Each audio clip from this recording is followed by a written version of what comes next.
Good morning students. Last part of section E bivariate distribution या two dimensional random variable, जो मैंने आपको introduction class करवाई है उसके मैंने सारे टॉपिक सिस्टमैटिकली करवाए हैं। होप सो कि इस पार्ट में मैं सब कुछ खत्म करवा दूंगा। इस टॉपिक का नाम है conditional expectation and conditional variance. Expectation बोल दो या मीन बोल दो, कंडीशनल मीन या कंडीशनल वेरिएंस।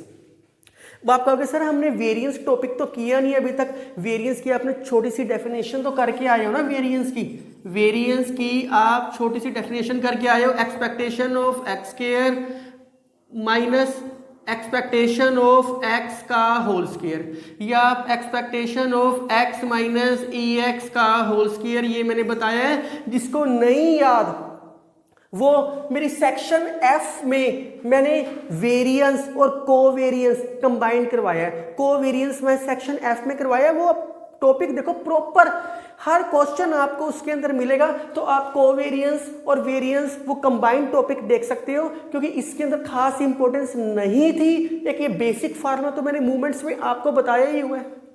वही काम हर क्वेश्चन में same. Discrete case, continuous case. Discrete में क्या होता है? समेशन। कंटिन्यूअस में क्या होती है? इंटीग्रेशन। अब इसका कंडीशन का मतलब क्या हुआ? कंडीशनल। आपने कंडीशनल थ्योरम किया स्टार्टिंग में प्रोबेबिलिटी के। मैंने कहा था आप मेरी +2 की वीडियो देखना, कंडीशनल थ्योरम, बेस थ्योरम। मैं ऐसे करूंगा, जो मेरी +2 की वीडियो है वो मैं इसकी डिस्क्रिप्शन में डाल दूंगा या मैं आपकी प्लेलिस्ट में ऐड कर दूंगा, क्योंकि जितनी भी मैं टॉपिक्स बना रहा हूं वो सारे के सारे आपको प्लेलिस्ट में मिलेंगे। तो इसके अंदर कंडीशनल आपको मैं याद दिलाऊं, आप ये करके आए हो। कंडीशनल के अंदर अगर हम किसी की प्रोबेबिलिटी निकालते थे, कंडीशनल प्रोबेबिलिटी निकालते थे, हमारे पास क्या होता था? प्रोबेबिलिटी निकालनी है x when y is given. ऐसे ही किया probability x intersection y bye probability of y। आपने एक्स वाई के साथ किया हो सकता है, या आपने ए बी के साथ भी किया हो सकता है, ए बाय बी। तो probability A intersection B by जो प्रोबेबिलिटी नीचे है वो प्रोबेबिलिटी नीचे आती थी, इज कॉल्ड कंडीशनल प्रोबेबिलिटी। तो इसमें क्या होता था? आपने किया है, बी क्या था? गिवन था। ए क्या करना था? फाइंड। मतलब one is fixed and other is variable. एक फिक्स एलिमेंट था और एक वेरिएबल था। वो ही चीज अब इसी का एडवांस रूप बन गया, conditional expectation and conditional variance. पहले कंडीशनल एक्सपेक्टेशन देखो। पहले मैं आपको कंडीशनल एक्सपेक्टेशन या मीन बता रहा हूं, डिस्क्रीट केस और कंटिन्यूअस केस। इसके अंदर क्या होएगा? तो इसके अंदर क्या था? ये कंडीशनल जो आप पहले करके आए हो वो वन वेरिएबल के ऊपर बेस थी। बेसिकली ए बी एक फिक्स था और ए फाइंड कर रहे हैं। ये टू वेरिएबल्स के ऊपर बेस आ गई, जिसके अंदर से एक मैंने कोई फंक्शन डिफाइन किया जी एक्स को वाई, गिवन डेट एक फिक्स है, वाई को फिक्स कर लिया। वाई को फिक्स करके एक्स निकालने के मेथड को बोलते हैं कंडीशनल एक्सपेक्टेशन। अगर मैं फिर दोबारा याद दिलाऊं, आप ये करके आए हो स्टार्टिंग में, मैंने आपको ये चीज बताई है, एक्सपेक्टेशन ऑफ एक्स। आप ये करके आए हो। एक्सपेक्टेशन ऑफ एक्स क्या किया? समेशन। डिस्क्रीट केस में X into P X equal to X या पी एक्स, एक ही बात है। तो आपने एक्स है तो एक्स इंटू पी एक्स लिखी हो। अब यहां मैंने किसके निकाल रहा हूं? कंडीशनल। मतलब कंडीशन का मतलब है कि एक गिवन होएगा, दूसरा फाइंड आउट करना है। तो एक्सपेक्टेशन मैंने एक फंक्शन डिफाइन किया एक्स वाई, इसमें से वाई गिवन है तो एक्स निकालना है। इसका मेथड क्या होएगा? वही same, summation function into probability of X by Y. अगर मैं इसको सिंपल तरीके से लिखना चाहूं, पहले समझ लो इसको, जी एक्स को वाई गिवन है। कंडीशनल को ऐसे ही लिखते हैं ना, मैंने यही बताया आपको। प्रोबेबिलिटी ए बाय बी की फॉर्म में लिखते हैं, तो एक्स वाई बाय वाई की फॉर्म में लिखा, जिसके अंदर वाई गिवन है।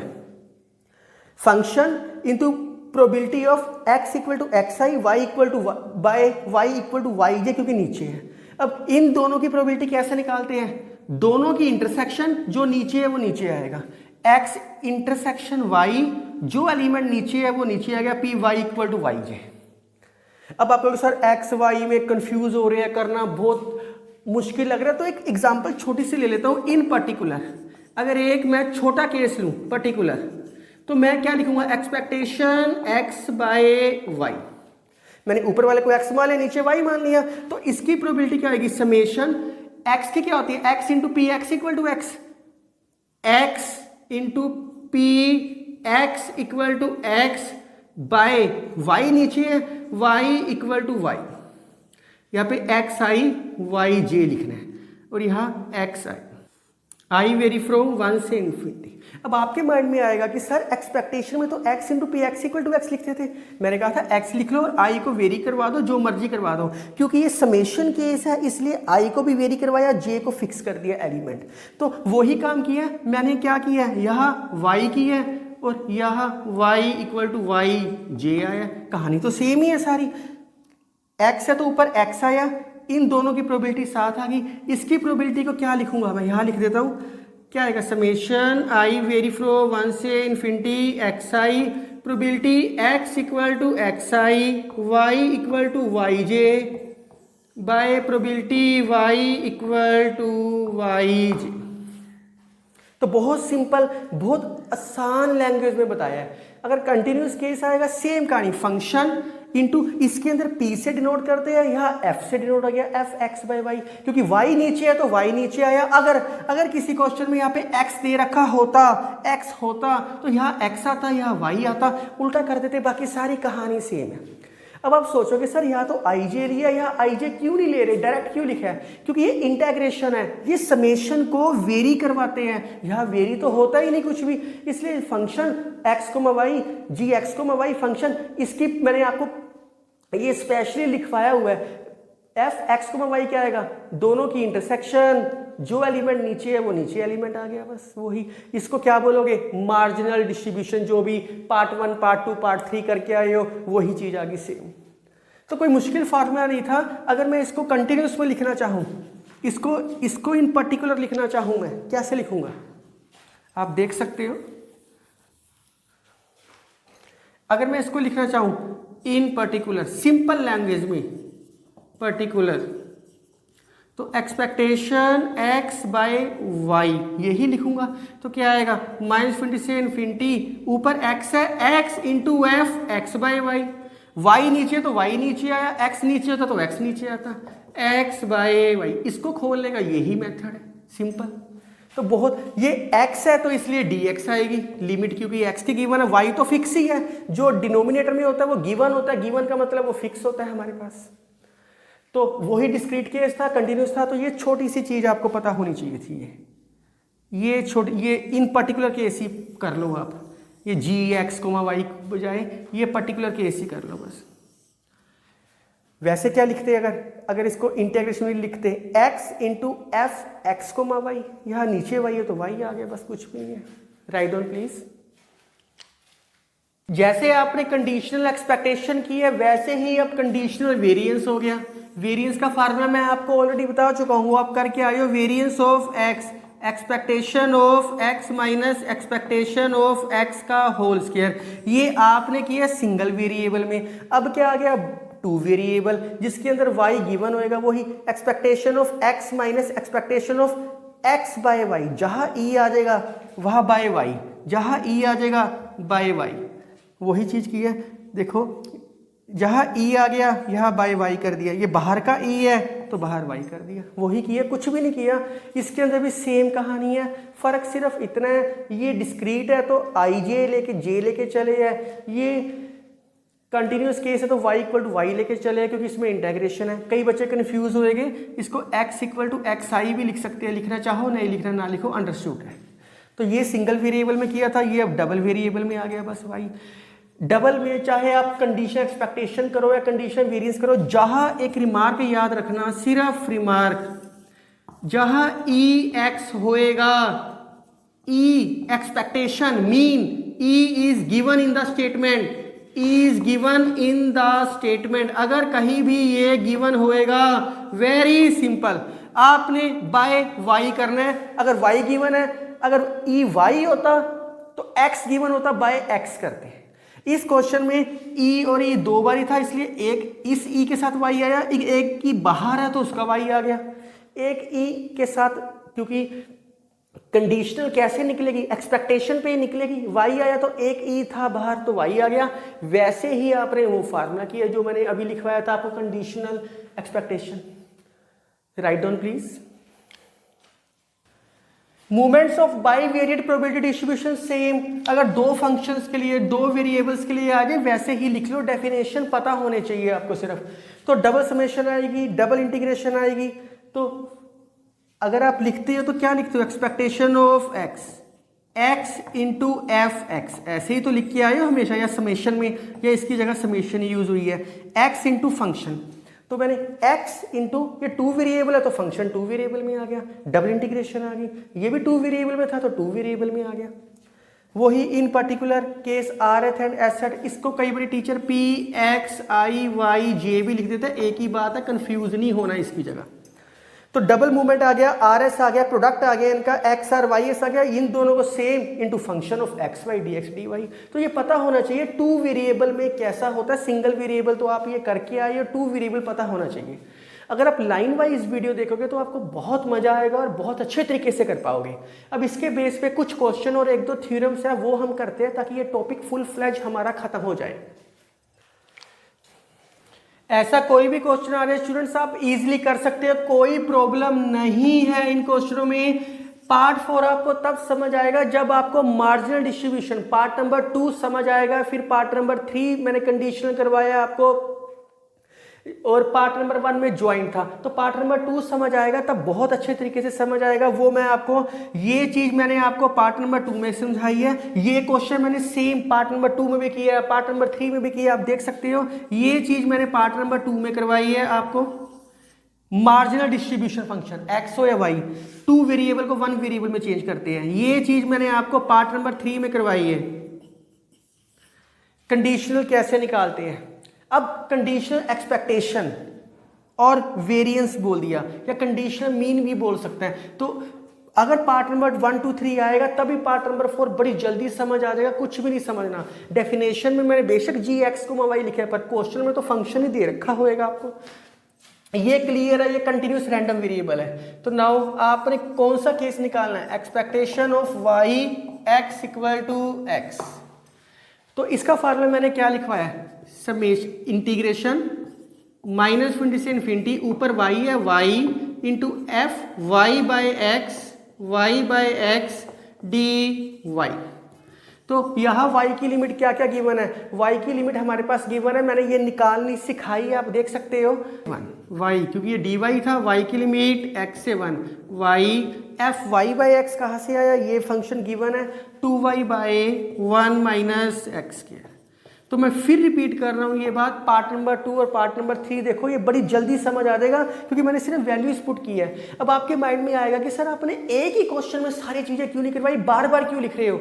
बार बार मैं इसलिए लिख रहा हूँ ताकि मैं टॉपिक को डिस्टिंग्विश कर दूं कि ज्वाइंट में ज्वाइंट फाइंड आउट किया, मार्जिनल में अलग किया, कंडीशनल अलग किया, और मीन एक्सपेक्टेशन में वही क्वेश्चन में अलग केस फाइंड किए।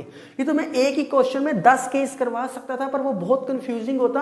आप वो पार्ट देखो, प्रॉपर समझ आएगा। तो ये आपस में इंटरलिंक क्या है, पूरा का पूरा पार्ट खत्म हो गया बस। 2 कांस्टेंट है बाहर, 1 माइनस एक्स स्क्वायर कांस्टेंट है बाहर, y की वैल्यू x से 1 y स्क्वायर dy। इसको क्या आएगा 2 1 minus x square y cube by 3, limit क्या है x से 1, तो 1 माइनस एक्स क्यूब साथ आ जाएगा। तो ये आपका आएगा 1 minus x cube by 3 1 minus x square. बहुत इजीली फाइंड आउट हो गया। अगर ऐसा कोई फंक्शन फाइंड आउट करना होएगा सेकंड पार्ट में, इसका ये ए पार्ट मैंने करवाया है। अगर बी पार्ट फाइंड आउट करना होएगा, expectation of X Y by X equal to X. इसका मतलब होता है एक्स इक्वल टू एक्स का मतलब है एक्स चीज गिवन है आपको स्टेटमेंट के अंदर। तो इसके अंदर क्या होएगा, आप करके आए हो एक्सपेक्टेशन ऑफ ए एक्स, इसको लिख सकते हो ए इंटू एक्सपेक्टेशन ऑफ एक्स। ए क्या होता था, कॉन्स्टेंट, तो यहाँ x गिवन है तो x क्या है, कांस्टेंट, ये बाहर निकल जाएगा x into expectation of y x equal to X. और ये चीज को अभी मैं फाइंड आउट करके आया हूँ, x इंटू 2/3। फैक्टर बनाने बनाओ, नहीं बनाने ना बनाओ, a cube minus B cube formula लगाओ, a square minus B square formula लगाओ। तो ये ही फाइंड है। तो ये ना सोचना जो नीचे गिवन चीज होती है वो कांस्टेंट होती है, कांस्टेंट को बाहर निकाल सकते हैं, आपने फार्मूला किया है। थर्ड पार्ट देखो, variance Y X equal to X, ये भी मैंने फार्मूला आपको लिखवाया है।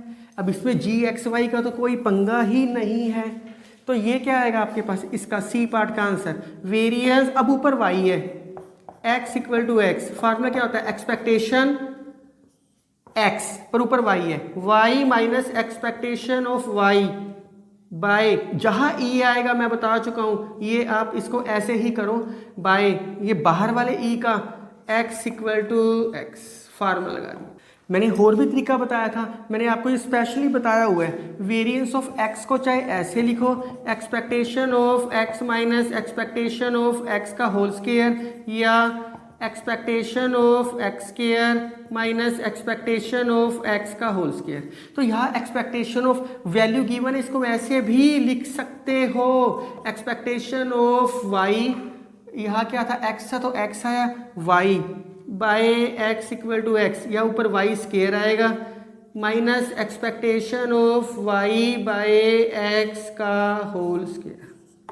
ये फार्मूला आप निकाल चुके हो, इसकी डायरेक्ट वैल्यू पुटिंग हो जाएगी, ये वाई स्क्वायर यहाँ वाई स्क्वायर आ जाएगा, वाई स्क्वायर आ जाएगा, वाई क्यूब आ जाएगा, दोबारा निकाल के पुट कर दो। ये क्वेश्चन इससे करने की आप बजाय आप इस कॉन्सेप्ट से कर लो, एक ही बात है, क्योंकि इसकी वैल्यू आप इजीली निकाल चुके हो।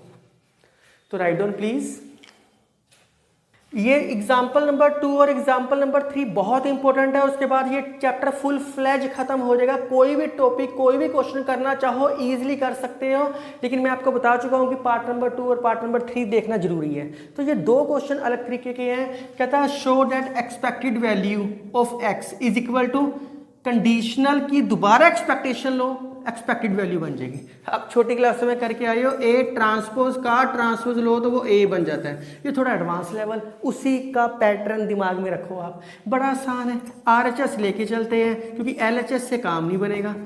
इसको हम करेंगे समेशन मेथड से, इंटीग्रेशन मेथड से भी कर सकते हो, पर समेशन से करो जल्दी हो जाएगा थोड़ा सा। एक्सपेक्टेशन, पहले अंदर वाली एक्सपेक्टेशन का फार्मूला मैं करवा चुका हूं आपको, summation I X I X equal to X I Y equal to Y G, यही फार्मूला किया है आपने। ई एक्स को मैं वाई का फार्मूला लगाया है, expectation summation I X I, इसका formula X equal to X I intersection Y equal to Y J by probability Y equal to Y J, यही फार्मूला किया। अब इस सारे को जैसे एक्स वाई माना था, अब इस सारे के सामने ये सारा एक्स है, तो इसको जस्ट लाइक ऐसे कंसीडर करो, दिमाग में माइंड में कंसीडर करना है। एक्सपेक्टेशन ऑफ वाई का फार्मूला क्या आएगा, summation Y into P of Y, जो भी चीज लगी है पी के साथ, वाई इंटू पी वाई। तो एक्सपेक्टेशन ऑफ ये सारा फार्मूला क्या आएगा, समेशन आई लिए पहले जे ले लो, वाई सेम, ये सारी चीज same, summation I X I probability X equal to X I intersection Y equal to Y J by probability Y equal to Y J, ये सारी की सारी चीज सेम। वाई या तो प्रोबेबिलिटी ऑफ वाई लिखा, अब यहाँ क्या है, यहाँ एक्सपेक्टेशन में नीचे क्या है वाई, तो इसको मैं लिख सकता हूं into probability Y equal to Y G, ये कटिंग होगी, क्या बच गया आपके पास, summation J summation I X I probability X equal to X I. आपके माइंड में आ रहा है सर ये आपने वाई क्यों लिख दिया, अंडरस्टूड है यार, आपको एक्सपेक्टेशन ऑफ एक्स चाहिए, वाई वाला एलिमेंट नहीं चाहिए, ऐसे समझ लो आप। अगर फिर भी नहीं समझ आ रहा तो वही एक्सपेक्टेशन ऑफ ये सारा X into probability of Y इसलिए लिखा क्योंकि एक्स की तो हम ऑलरेडी लिख चुके हैं, एक्स की एक्सपेक्टेशन तो हम ये एक्स इक्वल टू एक्स आई तो लिख ही चुके हैं, तो बच कौन सा गया वाई, इसलिए हमें वाई को लिखना पड़ा, वेरी सिंपल। नहीं तो आप सोचो आंसर एक्स में चाहिए तो वाई खत्म करना, जैसे दिल करे सोच सकते हो। अब देखो आप देखो जे किसके साथ है, इसके साथ, समेशन आई एक्स आई अलग, ये इसके साथ ले जाओ क्योंकि इसके अंदर जे तो है ही नहीं, इसलिए जे की वैल्यू नहीं चाहिए हमें। Probability X equal to X I intersection Y equal to Y J. अब क्या लिख सकते हैं, समेशन आई एक्स आई, इस सारी चीज को मैं लिख सकता हूं probability X equal to X I. क्यों लिख सकता हूं, क्योंकि वाई क्या है, फिक्स। जो नीचे गिवन होती है वो फिक्स चीज होती है, ये गिवन होता है, ये फिक्स है, इसलिए इसको ऐसे लिख सकता हूं। और ये फार्मूला किसका होता है, एक्सपेक्टेशन ऑफ एक्स का, ये ही प्रूव करना था, बहुत सिंपल था। This question is very important. ये क्वेश्चन सेकंड एग्जांपल से एडवांस लेवल का है। इन अदर स्टेटमेंट भी है कि वेरिएंस कंडीशनल की एक्सपेक्टेशन लो या एक्सपेक्टेशन कंडीशनल की वेरिएंस लो, वो वेरिएंस ऑफ एक्स आता है। इन अदर स्टेटमेंट भी मैंने लिखी हुई है, आप पॉज करके राइट डाउन कर सकते हो। तो अब इस क्वेश्चन में क्या करना है, ये चीज क्या कह रही है स्टेटमेंट में, RHS लेके चलते हैं हम, RHS बड़ी चीज लेके चलते हैं, expectation of variance x by Y, variance expectation x by Y. बहुत आसान है।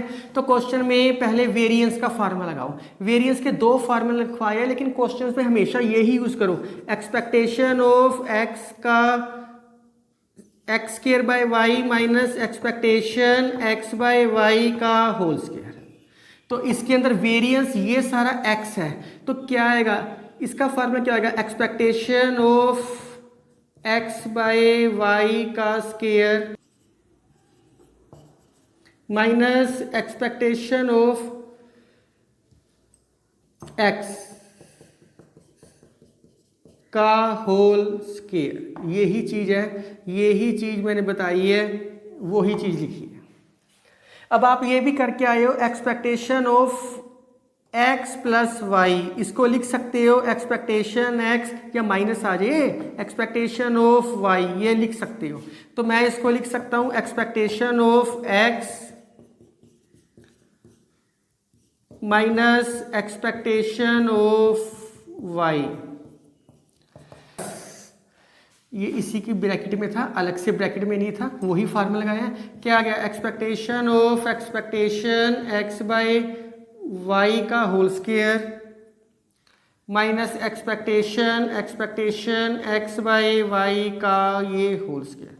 तो ये चीज आपकी कैंसल आउट होगी, क्या बच गया, expectation expectation X square by Y. बड़ा आसान हो गया ये। अभी मैंने एग्जाम्पल नंबर 2 करवाई है, इसको मैं एक्सपेक्टेशन ऑफ x लिख सकता हूं, मैंने अभी लिखवाया है, खत्म हो गया बस। इसका फार्मूला लगा दो बस। अब एक्सपेक्टेशन, इसका फार्मूला क्या आएगा, समेशन आई एक्स आई का square probability equal to X I Y equal to Y J, bracket बंद, माइनस एक्सपेक्टेशन ऑफ x का होल स्क्वायर। क्या आ गया, expectation summation I X I का square x equal to X I intersection y equal to Y J by probability y equal to Y J. यही मैं बार बार बोल रहा हूँ कि इसको ऐसे लिख सकते हैं।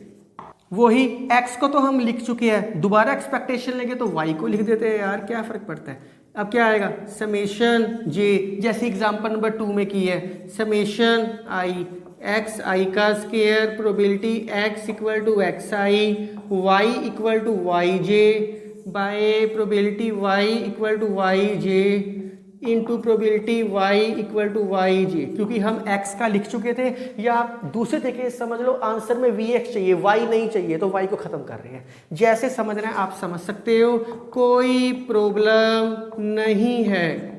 ये कैंसिल आउट हो गया, ख़त्म हो गया बस। अब i को इसके साथ, j को इसके साथ, जैसे एग्जाम्पल नंबर 2 में किया था, समेशन आई एक्स आई का square summation J probability x equal to X I intersection y equal to Y J minus expectation of x का whole square summation I X I का square. इस चीज को मैं लिख सकता हूं probability x equal to X आई।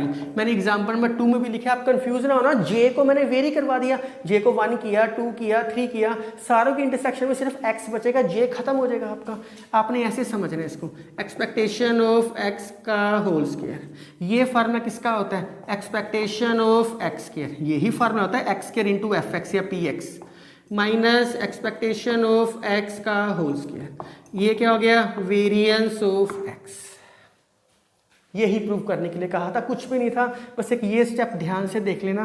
पहले वेरिएंस का फार्मूला लगा दिया, फिर वेरिएंस मान के ये सारा एक्स मान के फार्मूला लगा दिया।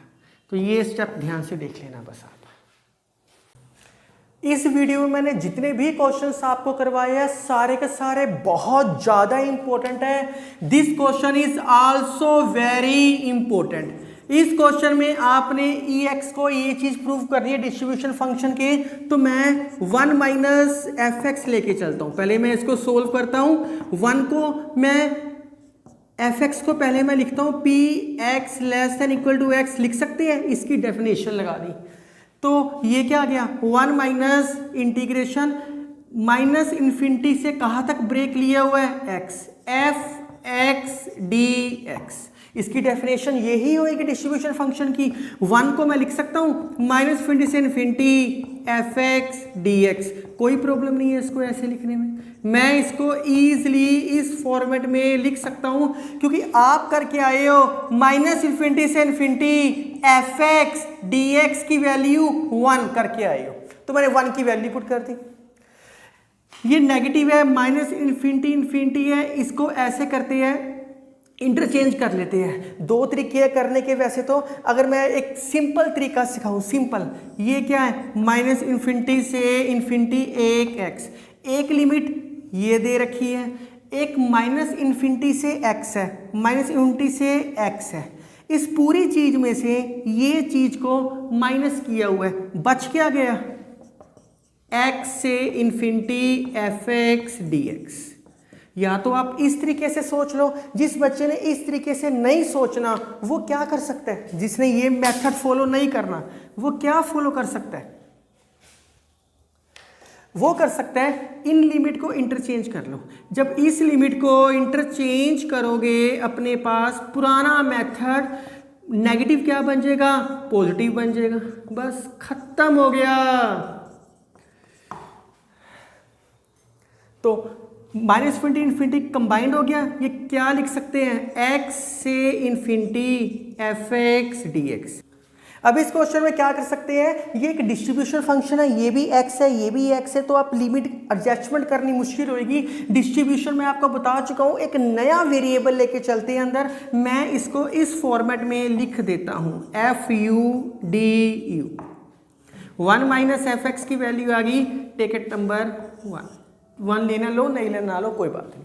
तो मैंने इसको एक नए फॉर्मेट में लिख दिया, x की बजाय एक नया वेरिएबल ले लिया u मैंने सिर्फ इसलिए लिया ताकि ये x सारा सेम ना रहे। इसकी इंटीग्रेशन के बाद x ही पुटिंग हो रहा है, तो नए वेरिएबल में x पुटिंग होएगा, सेम फंक्शन है, डेफिनेट इंटीग्रल की प्रॉपर्टी करके आए हो, बस खत्म हो गया। नाउ 1 माइनस एफ एक्स के साथ क्या है, 0 से इन्फिनिटी, तो दोनों साइड 0 से इन्फिनिटी आप लिमिट ले लो, तो 0 से इन्फिनिटी, ये भी क्या है, x से infinity F U D x, क्योंकि इसके साथ dx लगा हुआ है इसलिए मैंने ये फंक्शन ऐसे डिफाइन किया था, नहीं तो dx सेम बनता, प्रॉब्लम क्रिएट होती। और डिस्ट्रीब्यूशन फंक्शन आपको पता है एक नया वेरिएबल लेके चलते हैं, यहाँ सिर्फ इसी करके नया वेरिएबल लेके नहीं चले क्योंकि इनको मैंने कंबाइंड करना था, इस करके नहीं लेके चले, बस खत्म हो गया। अब ये लिमिट किसकी है, u की। नाउ u की लिमिट क्या है, u की लिमिट x से लेके इन्फिनिटी तक है, और बाहर क्या है x, और x की लिमिट कहाँ से लेके कहाँ तक है, 0 से लेके इन्फिनिटी है। तो लिमिट को इंटरचेंज करना है, लिमिट कैसे एडजस्टमेंट करनी है, इसका ग्राफ बनाते हैं। ये x एक्सिस, ये y एक्सिस, या u v ले लो, कुछ भी फर्क नहीं पड़ता। x की वैल्यू u है और x की वैल्यू इन्फिनिटी है, तो ये लाइन क्या आएगी, ये y की जगह u आ गया, x इक्वल टू u, और क्या दे रखे हैं, x की वैल्यू इन्फिनिटी, y एक्सिस ये value x equal to infinity चल रही है, यहाँ x की वैल्यू क्या है, 0, y एक्सिस पे x की वैल्यू 0, ये इन्फिनिटी लिख लो, यहाँ x की वैल्यू 0 है और x की वैल्यू इन्फिनिटी चल रही है। हमें इनका ऑर्डर चेंज करना है। ऑर्डर चेंज करने के लिए हम क्या करेंगे, क्वेश्चन में u की वैल्यू गिवन है तो हम लिख सकते हैं। मैं क्या कर रहा हूँ एक्चुअली में, यहाँ लिख देता हूँ change the order of integration. आप मेरी डबल ट्रिपल इंटीग्रेशन की वीडियो देखो, मैंने एक एक चीज़ बिल्कुल क्लियर कट आपको करवाई हुई है। तो इस क्वेश्चन में देखो यहाँ क्या लिमिट आएगी, पहले लिमिट किसकी है u की, अब किसकी होएगी x की, फिर x की है u की। पहली लिमिट किसके अंदर होगी, वेरिएबल x की लिमिट चाहिए, x ये रहा, स्ट्रिप लेनी है, स्ट्रिप बीच में लेनी है, हमेशा बीच में लेके चलते हैं क्योंकि पहली लिमिट किस में होती है, वेरिएबल में। यहाँ ये सारा शेड हो गया, x की वैल्यू क्या है 0 और यहाँ x की वैल्यू क्या है u। अब आपके दिमाग में आएगा सर ये क्यों नहीं शेड किया, आप देख सकते हो x less than equal to u है तो यही शेड होएगा। ये आप छोटी क्लासों में करके आए हो, ये अगर x इक्वल टू y था तो यहाँ x ग्रेटर देन y था और ये x लेस देन y था, तो लेस देन वाला केस चाहिए, इसलिए ये सारी चीज़ शेड हुई हमारी। अब x की वैल्यू क्या आ गई 0 से u, बस u की वैल्यू क्या आएगी, u की वैल्यू यहाँ से शुरू हो रही है आखिर तक जा रही है, infinity f u dx du, limit interchange करती।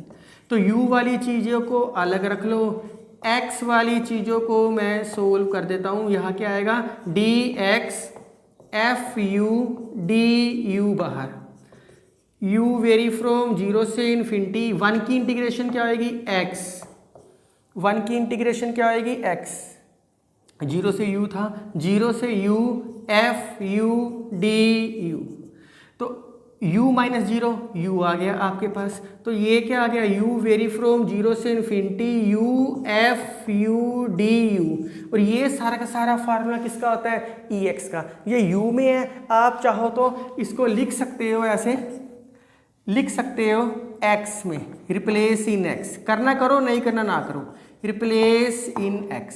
तो x की वैल्यू 0 से इन्फिनिटी x, क्योंकि ये डेफिनेट इंटीग्रल की प्रॉपर्टी है और ये ही प्रूव करने के लिए कहा था। तो यही स्टेप समझने वाला है। ये ग्राफ बनाने के बाद हमें ऑर्डर इसका इंटीग्रेशन का चेंज करना है। क्यों चेंज करने की जरूरत पड़ी है हमारे पास, क्योंकि u टर्म्स इन x था तो हमने इसकी वैल्यूज पुटिंग कर दी। इंटरचेंज करने के लिए पहली लिमिट हमेशा वेरिएबल में होती है, दूसरी लिमिट हमेशा कांस्टेंट होती है। तो हॉरिजॉन्टल स्ट्रिपली यहाँ x की वैल्यू 0 है, यहाँ x की वैल्यू u है। अगर ये वाला एरिया शेड होता तो u से इन्फिनिटी लेना पड़ना था, पर शेडेड के ऊपर डिपेंड है। ये आप छोटी क्लासों में करके आए हो, नहीं तो मेरी प्लस 2 की एरिया अंडर द कर्व की वीडियो देख लो या डबल ट्रिपल इंटीग्रेशन आप देख सकते हो। तो आप ये राइट डाउन कर लो। इस वीडियो में सिर्फ इतना ही था और मैंने सारे इंपॉर्टेंट क्वेश्चन करवाए हैं। अगर फिर भी आपको कोई डाउट है आप मुझे कमेंट करो। The end of your section E section खत्म हो चुका है। अगला सेक्शन में आपको कोरिलेशन, रिग्रेशन, कोवेरिएंस सारे टॉपिक्स आएंगे। मेरे साथ बने रहो, आपको कहीं जाने की जरूरत नहीं है। Take care, enjoy and write down.